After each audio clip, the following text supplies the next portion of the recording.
There was a king, a very hedonistic king. All he thought of was self-indulgence and pleasures. But he was fair enough. He took care of his kingdom. But it was always in the way of self-interest, because he needed to keep his populace happy so that they did not have any uprisings. He placated the kings and monarchs of surrounding kingdoms, inviting them and feting them and sending them gifts so that they would not invade his territory, and so on. But he was a man who liked to indulge in intelligent conversation. So when a travelling pundit or sage came by, he would be invited into the palace, into the presence of the king. And it so happened that a passing yogin came by and was invited into the king's throne room for conversation. When he came into the presence of the king looked at him and said, "Oh, I feel great pity for you. Look at you. You wander the earth dressed in rags. You have nothing. I feel great pity." The yogin looked at him and said, "No, it is I who pity you. It is you who should be pitied." And the king was greatly taken aback, and he said, "Why do you say that?" And the yogin responded by saying, "Look at you. You live in fear that there will be an uprising, that someone will invade your territory, that you will lose your manhood or you will grow old, that you will lose your throne. But I have nothing. I do not fear death. I do not need immortality. I have learned the ways of alchemy." And the king looked, and something changed in him. He realized the veracity of what this yogin was saying to him. And he said to the yogin, "I want what you have. But will you teach me without my needing to give up my throne? Because I cannot become like you, wandering the earth." And the yogin agreed to do so. And he taught the king how to concentrate on the gem that was in the ring on his finger.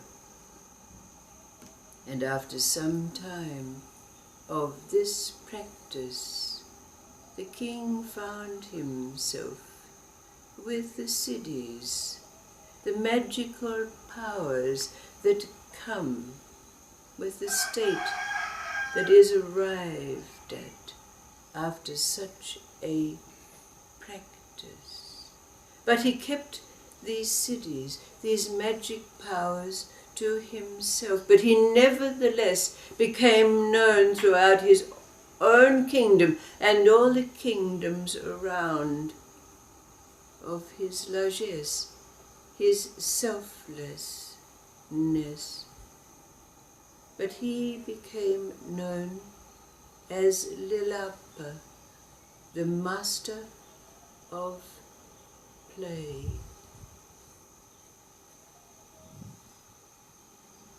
In this recent travels that some of us undertook, the rather crude description, it might be said, of the journey was that it was orgasmic.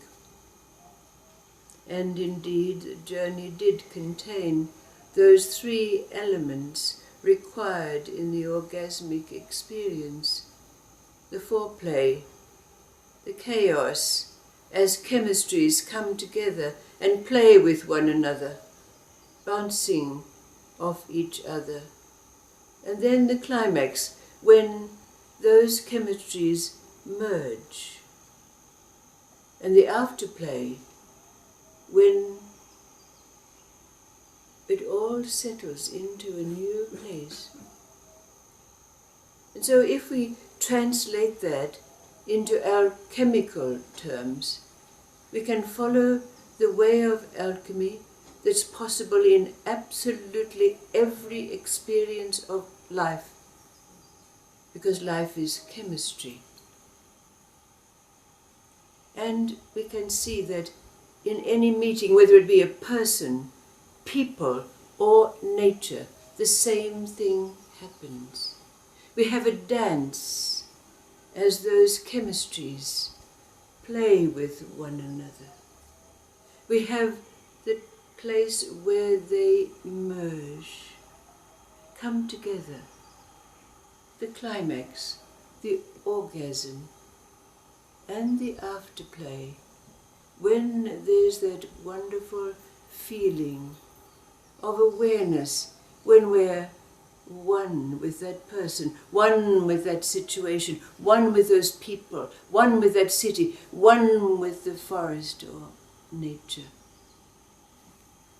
So when we can claim this saying, I have learned the ways of alchemy, in our life we can have every experience where these three are clearly experienced, and we have the joy and delight, as we did in our journey of arriving at that place where the chemistries of that life experience have come together, and we play and delight in the afterplay.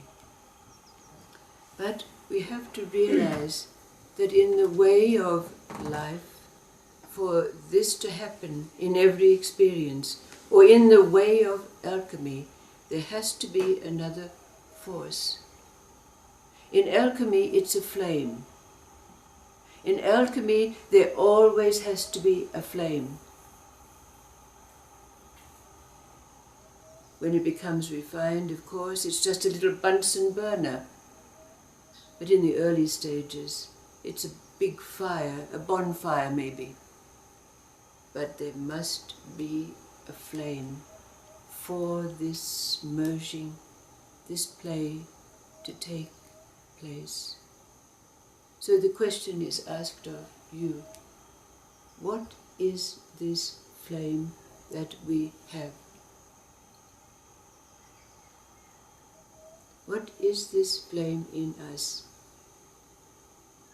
that allows in every encounter, in every experience, for it to be complete, the foreplay, the union or climax or orgasm, and the afterplay? What is this flame in you?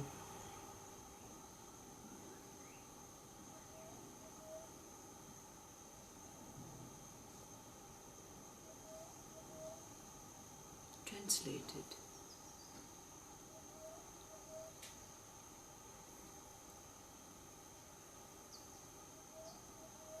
Of course we had a driving force in us, a flame, a fire of longing, desire to know, desire for God, desire for success. But we know that that is gone. But the flame is still there. What is it in us? This flame that in every experience brings about the three. No unfinished business, but always awareness of the wonder, the play, like the king, the master of play. But what is this flame